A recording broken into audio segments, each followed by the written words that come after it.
దేవుడు ఎల్లకాలం ఆ స్థితిలోనే ఉంచడు. జస్ట్ ఒక లైను, నీ స్థితి మార్చువాడు యేసయ్యేనను వాస్తవం తెలియునా.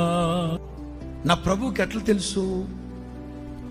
యేసు అందరిని ఎరిగినవాడు, ఆంతర్యం ఎరిగినవాడు. దూరాన సమీపాన ఎవరైతే స్వేచ్ఛగా జీవించలేక ఒకప్పుడు జరిగిన అవమానాలు, నిందలు, దూషణలు, నెగిటివ్ ఆ వేవ్స్, ఆ నెగిటివ్ థింగ్స్, థాట్స్ మీ గుండెల్లో ఇంకా ఉన్నాయా?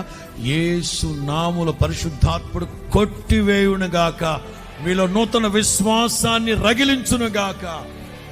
నేను మీ కొరకు సిద్ధపరచిన అక్కడికి నేను తీసుకెళ్లి చేరుస్తాను. ఒకవేళ మీరు మెజారిటీ కాదేమో, లేకపోతే మీకు శక్తి లేకపోవచ్చు, మీకు వాక్కు లేకపోవచ్చు, మీ అధికారం లేకపోవచ్చు, what ever it may be, దేవుడు మన కొరకు సిద్ధపరచిన మంచి గుడ్ ల్యాండ్, ఒక మంచి ఈవులు ప్రభు మనకు అనుగ్రహించును.